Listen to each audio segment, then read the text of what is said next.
역대하 14장 6절로 15절의 말씀을 가지고 시련 속에서도 기도할 수만 있다면, 시련 속에서도 기도할 수만 있다면 이라는 제목으로 이 시간 하나님의 말씀을 나누고자 합니다.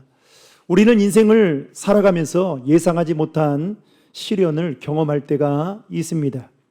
갑작스러운 질병이나 경제적인 어려움, 또는 관계의 단절이나 사랑하는 사람의 죽음 등 우리 일상 속에서 찾아오는 그 고통과 아픔은 때론 감당하기 어려운 짐처럼 느껴질 때가 있죠. 그럴 때 우리는 이런 질문을 하게 됩니다. 하나님은 왜 사랑하는 자녀에게 이러한 시련을 허락하실까? 하나님을 잘 믿고 믿음으로 순종하며 살아가는데도 불구하고 왜 이러한 고난과 시련이 우리에게 찾아오는 걸까? 여러분, 결론부터 말씀드리면 성경 속 인물들 역시도 예외 없이 고난의 길을 걸었다는 것입니다. 그런 점에서 예수를 믿는 모든 성도들에게 있어서 고난과 시련은 원석을 보석으로 만들어내는 것처럼 시련은 우리의 믿음을 정금과 같이 연단하여 더 견고하게 자라나게 하는 연단의 과정임을 믿으시길 바랍니다. 야고보서 1장 2절에 보면 이렇게 말하고 있습니다. 내 형제들아, 너희가 여러 가지 시험을 당하거든 온전히 기쁘게 여기라. 여러분, 방금 읽었던 이 말씀이 처음에 제가 읽으면서 참 힘들었던 구절 중에 하나였습니다. 여러 가지 시험을 만나는데, 여러 가지 시련과 고난을 만나는데 기쁘게 여기라, 참 받아들이기 쉽지 않았습니다. 특별히 시련 속에 있는 분들에게 목회자인 제가 기뻐하라고 말을 한다면 성도들이 아멘으로 받아들일 수 있을까? 사실 현실과 매우 동떨어지는 말씀이 아닌가라는 생각이 들었습니다.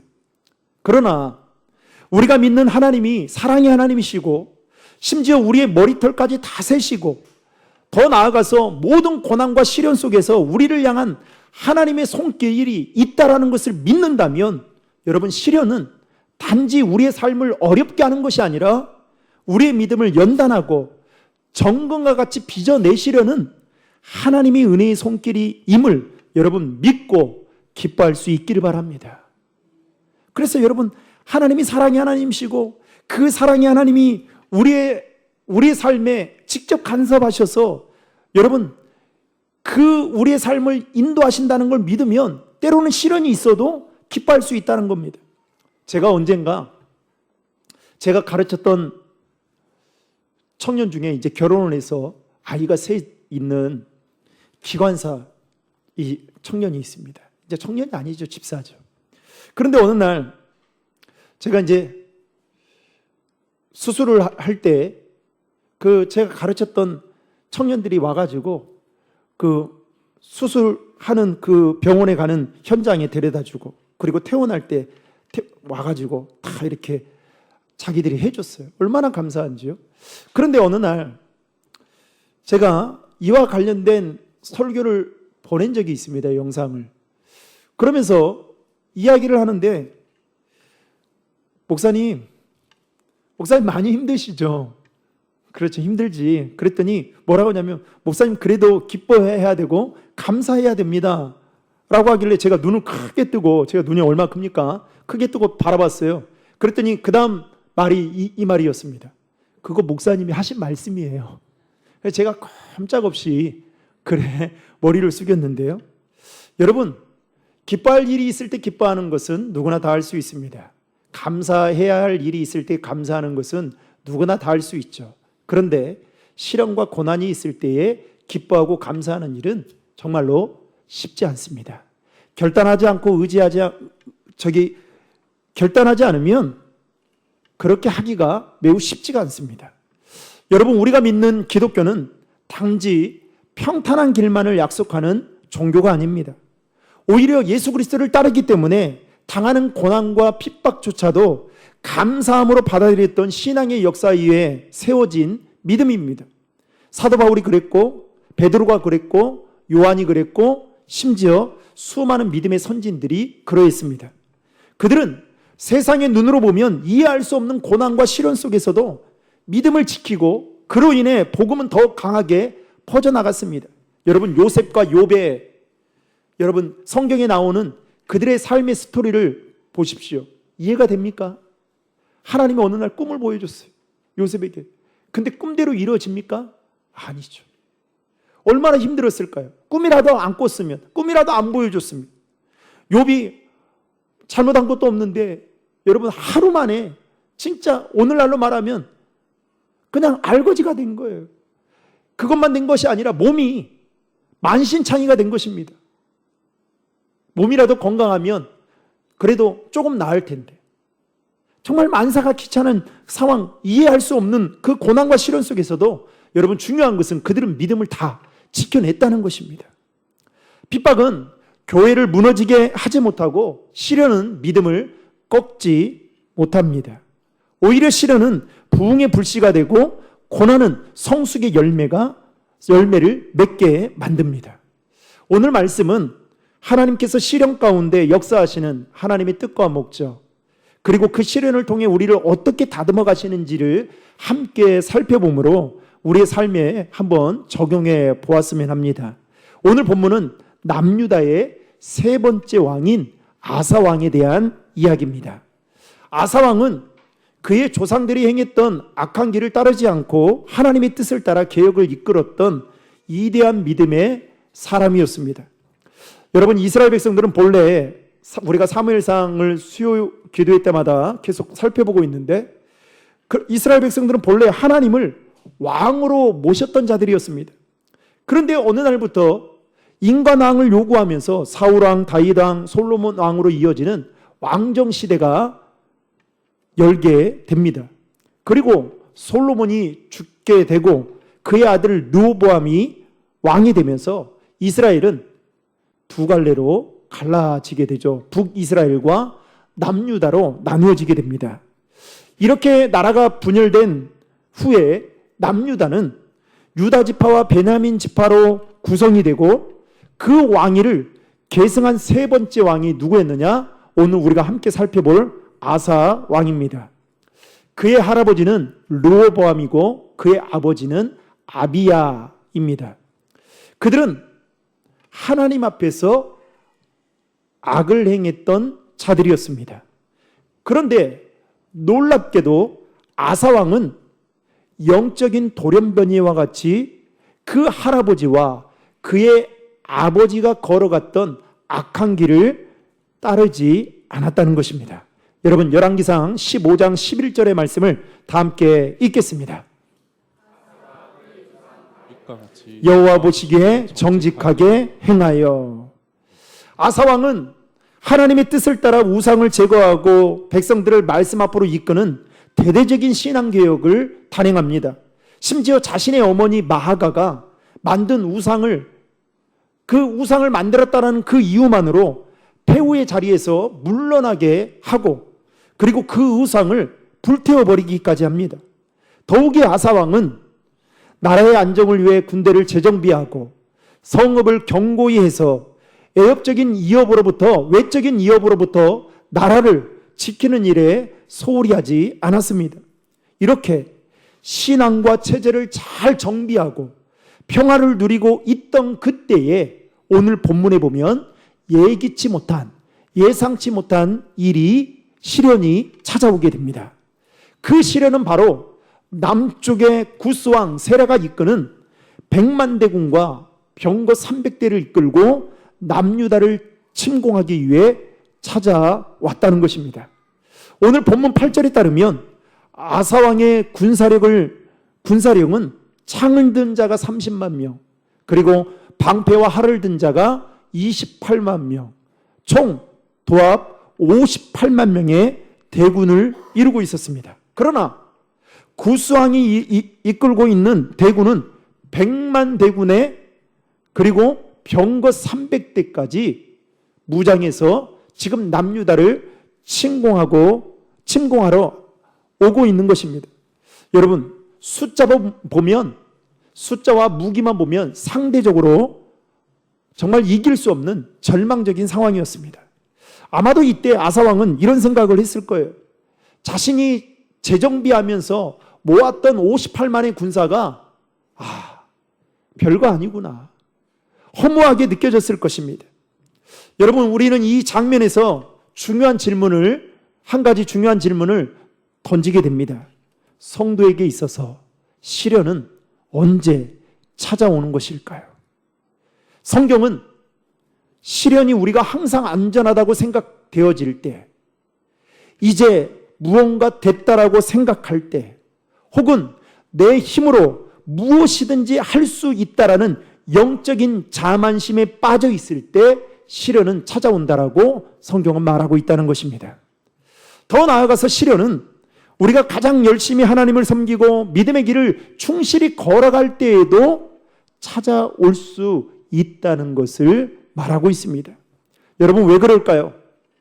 하나님은 우리가 세상을 의지하지 않고 우리의 믿음을 순전하게 하셔서 더 깊은 신뢰의 자리로 이끌어가기 위해 때론 시련이라는 도구를 사용하신다는 것입니다. 아사왕은 구스 사람 세례가 이끄는 100만 대군 앞에서 좌절하거나 낙심하지 않았습니다. 오늘 본문에 보면 그가 한 일은 바로 기도였습니다. 그는 인간적인 방법을 동원하지 않고 인간적인 방법을 의지하지 않고 전적으로 하나님께 무릎을 꿇었습니다. 여러분, 11절의 말씀을 다 함께 읽겠습니다. 아사가 그의 하나님 여호와께 부르짖어 이르되 여호와여, 힘이 강한 자와 약한 자 사이에는 주밖에 도와줄 이가 없사오니 우리 하나님 여호와여, 우리를 도우소서. 우리가 주를 의지하오며 주의 이름을 의탁하옵고 이 많은 무리를 치러 왔나이다. 여호와여, 주는 우리 하나님이시오니 원하건대 사람이 주를 잊지 못하게 하옵소서 하였더니, 지금 아사가 절망적인 상황에서 뭘 하고 있습니까? 하나님 앞에 무릎을 꿇고 기도하고 있는 겁니다. 아사왕의 그 기도에는 우리가 본받아야 될 세 가지 신앙적인 원리가 담겨져 있습니다. 첫 번째는 전적으로 하나님을 의지하는 신앙이 아사왕의 기도 속에 담겨져 있다는 것입니다. 아사왕은 자신의 군대나 준비한 체제가 아닌 오직 하나님의 능력을 붙잡았습니다. 더 나아가서 대적의 숫자와 전략이 아닌 하나님의 도우심을 바라보았다는 것입니다. 두 번째로 아사왕의 기도 속에는 하나님의 뜻에 자신을 맡기는 신앙이 있었다는 것입니다.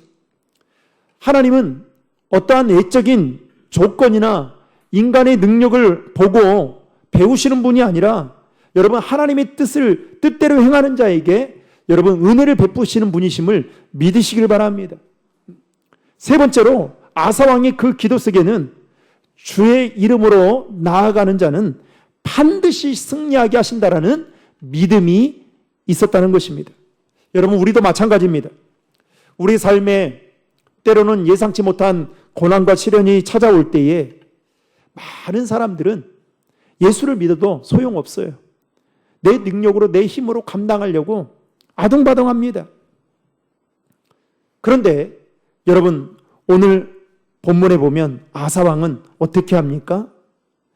주의 이름을 붙들고 무릎을 꿇고 기도할 때에 여러분, 주님께서 앞서 그를 통해 일하신 것을 보게 됩니다. 여러분, 왕이 기도하는 게 쉬운 일입니까? 저는 아니다고 봐요. 왕은 자신이 가지고 있는 그 직위만 가지고도 충분히 뭐든 다 행할 수 있는 사람입니다. 그런데도 불구하고 여러분, 무릎을 꿇고 기도했다는 것은 우리에게 주는 영적인 의미가 있는 겁니다.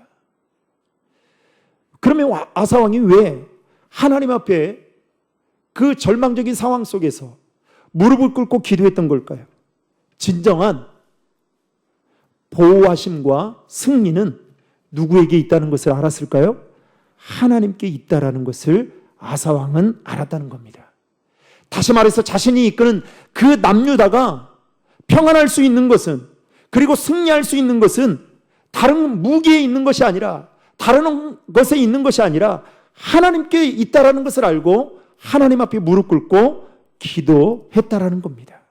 여러분, 인생의 시련 앞에서 아사왕처럼 하나님을 의지하는 자는 절대로 넘어지지 않습니다.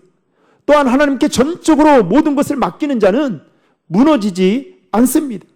아사왕처럼 하나님께 부르짖는 자는 반드시 그 기도에 대한 응답을 받게 되어 있습니다. 문제는 뭐냐?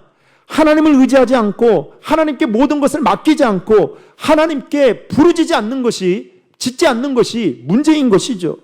오늘 이 시간 예배하는 여러분 모두가 아사왕과 같이 전적으로 하나님을 의지하고 하나님께 모든 무거운 짐을 맡기고 하나님께 부르짖음을 통해서 하나님의 도우시는 그 은혜를 저와 여러분 모두가 누릴 수 있기를 주님의 이름으로 축원합니다. 우리 옆 사람과 이렇게 인사하겠습니다. 우리의 도우심은 하나님께 있습니다. 인사하겠습니다. 여러분 그렇게 믿으십니까? 그래서 남유다가 평안할 수 있는 것은 하나님께 있다라는 거예요. 이처럼 아사왕의 간절한 기도 후에 오늘 말씀에 보면 어떠한 일이 일어났는지를 기록하고 있는데, 여러분 아사왕이 맞이했던 그 상황은 굿왕 세라가 이끄는 100만 대군과 병거 300대를 이끌고 유다를 침공해 오는, 그야말로 한마디로 말하면 진퇴양난의 상황이었습니다. 절체절명의 순간이었습니다. 남유다는 멸망당할 수밖에 없는 기로에 처해 있었습니다. 그런데 여러분 58만 명이 100만 대군을 싸워서 이긴다는 것은 감히 상상도 할 수 없는 일뿐만 아니라 이것은 기적에 가까운 일이라 볼 수 있습니다. 그런데도 불구하고 오늘 말씀에 보면 아사왕이 여러분 승리를 하게 되는데 12절의 말씀을 다 함께 읽겠습니다. 여호와께서 구스 사람들을 아사와 유다 사람들 앞에서 치시니 구스 사람들이 도망하는지라. 아멘. 여러분 누가 승리케 해주셨습니까? 여호와 하나님께서 치셨다라고 말하고 있습니다. 아사왕이 승리할 수 있었던 것은 뛰어난 군사력이나 어떤 탁월한 전력이 아니라 그가 무릎을 꿇고 하나님 앞에 기도했을 때 하나님께서 도와주셔서 승리하게 되었다는 것입니다. 저는 가끔 이런 사람이 부럽더라고요. 뭔가 자기가 막 노력해서 이루어서 기뻐하는 사람의 이야기를 듣는 것보다, 목사님 진짜 내가 할 수 있는 게 아무것도 없다고 생각할 때 기도했더니 하나님이, 저는 손 하나 까닥하지 않았는데 하나님이 저를 대신해서 다 해주셨어요. 저는 그 이야기를 들을 때 목사이지만 되게 부럽게 느껴집니다. 여러분 우리 인생도 마찬가지예요. 내가 뭔가를 다 남은 삶을 행복하게 살기 위해서 그렇게 쓰고 싶은 거, 먹고 싶은 거, 놀고 싶은 거 다 줄여가며 여러분 다 그렇게 모아가지고 남은 생에 이제 계산하면서 이렇게 살면 좋겠다 아둥바둥하며 그렇게 살아갑니다. 살아가는 사람들이 있어요. 그것도 좋아요. 그런데 여러분 하나님의 은혜는 여러분 덤으로 주시는 은혜가 크다는 거 아십니까? 저는 물질적인 면에 있어서, 제 개인적인 면에 있어서, 물질적인 면에 있어서 하나님이 그러한 경험들을 어마무시하게 해주셨어요. 그래서 아무리 내가 돈을 벌어도 저 돈은 하나님이 그 사람 마음을 만져주면 다 하나님의 사람들에게 가는 거구나. 저는 그거를 수도 없이 보았습니다. 그렇지 않으려면 여러분 절대 이성적으로 이성을 잃지 않고 생활하면 되겠죠. 그러면 그 돈 빼앗기지 않는다고 생각하겠죠. 여러분 우리가 할 수 있는 영역이 있고 할 수 없는 영역이 있습니다. 내가 노력해서 되는 영역이 있고 되지 않는 영역이 있어요. 그런데 더 중요한 것은 뭔지 아십니까? 하나님은 기도할 때에 그 사람을 대신해서 일하신다는 것입니다. 내가 아무것도 하지 않아도, 그러면 목사님 기도만 하고 아무것도 하지 말라는 말입니까? 이건 아니에요. 그러나 여러분, 기도하고 하나님을 더 의지하고 부르짖을 때에 하나님께서 내가 노력한 것 그 이상으로 갑절의 은혜를 주신다는 것입니다. 이거를 모르면 평생 여러분 내 노력으로 사는 거예요. 오늘 말씀에도 보면 여호와께서 아사를 통해 아사 왕의 그 기도를 보고 하나님께서 치셨다라고 말하고 있습니다. 아사 왕이 한 것이라고는 아무것도 없었어요. 하나님은 아사 왕의 기도를 들으시고 완벽하게 승리하도록 도와주셨습니다. 여러분, 만약에 아사 왕이 자신의 능력이나 힘을 의지했다면 어땠을까요? 아마도 이 싸움에서 승리하지 못했을 것입니다. 하나님의 일하심을 보지 못했을 겁니다. 아니, 두고두고 이 구스왕 세라에 이끄는 나라의 노예로서 삶을 살았을 것입니다. 그러나 아사 왕은 하나님을 의지하며 기도했기에 승리할 수 있었던 것입니다. 여러분, 오늘 본문을 통해서 우리가 꼭 기억해야 할 것은, 시련이라는 것은 우리의 믿음을 꺾기 위해서 오는 것이 아니라 우리의 믿음을 더 견고하게 하시려는 하나님의 손길임을 믿으시길 바랍니다. 그래서 야고보서 1장 3절과 4절은 이렇게 말합니다. 이는 너희 믿음의 시련이 인내를 만들어내는 줄을 너희가 알미라. 인내를 온전히 이루라. 이는 너희로 온전하고 구비하여 조금도 부족함이 없게 하려 함이라. 여러분, 아사 왕에게 찾아왔던 그 시련은 하나님께서 그의 믿음을 더욱 견고하게 하시려는 여러분 인내의 훈련이었어요. 하나님의 뜻을 더욱 분명하게 깨닫게 하시려는 하나님의 계획이었습니다. 여러분, 시련이라는 거 좋아하는 사람이 있습니까? 없어요. 저도 목회하면서 시련을 겪지 않았으면 좋겠다라는 마음을 늘 합니다. 그러나 때로는 그 시련은 여러분 우리 교회와 주님의 몸된 교회와 성도들을 완전하게 하시려는 하나님의 거룩한 프로젝트임을 여러분 믿으시길 바랍니다. 부족한 우리를 더 성숙하게 만들게 하시기 위해서 시련이라는 걸 통해 우리를 다듬으시고 빚어서 사용하기 위한 하나님의 손길임을 믿으시길 바랍니다. 그래서 하나님은 우리가 약할 때에 여러분 강하게 역사하시는 분이시는 겁니다. 바울은 고린도후서 12장 10절에 이렇게 고백합니다. 같이 읽겠습니다. 그러므로 내가 그리스도를 위하여 약한 것들과 능력과 궁핍과 박해와 공고를 기뻐하노니 이는 내가 약한 그때의 강함이라. 아멘. 하나님 앞에서 우리가 우리의 무능함을 인정하며 고백하며 기도할 때에 능력으로 응답해 주시는 분이 바로 저와 여러분이 믿고 있는 하나님이시다라는 것입니다. 이렇게 아사왕은 기도를 통해서 승리를 경험했을 뿐만 아니라 전쟁 이후에 많은 물자와 전리품 그리고 성읍들을 얻게 되는 축복을 누리게 됩니다. 사랑하는 성도 여러분, 시련은 단순한 고통이 아닙니다. 시련은 예수 믿는 우리에게 주님께로 더 가까이 나아가게 되고 기도하게 만들며 결국에는 더 큰 하나님의 은혜와 축복의 자리로 나아가게 만드는 통로임을 믿으시길 바랍니다. 그런데 오늘날 성도들 중에는 축복만을 기대하는 분들이 많습니다. 여러분, 하나님의 축복은 기도의 자리를 통과한 사람들에게만 주어진다는 사실을 여러분 잊어서는 안 돼요. 그러므로 우리가 집중해야 될 것은 고난과 시련 뒤에 찾아올 그 열매가 아니라 지금 이 순간 시련 속에서도 고난 속에서도 기도의 자리에 있느냐, 이것이 중요하다라는 것입니다. 말씀을 맺겠습니다. 사랑하는 성도 여러분, 지금 여러분 가운데 고난의 시간을 지나고 있는 분이 계십니까? 원인도 알 수 없고 언제 끝날지도 모르는 그 고통과 시련 속에 계신 분이 있지는 않으십니까? 오늘 아사왕이 절체절명의 상황 속에서도 하나님께 드렸던 기도, 그의 기도가 뭐였습니까? 주밖에 나에게 도와줄 이가 없습니다.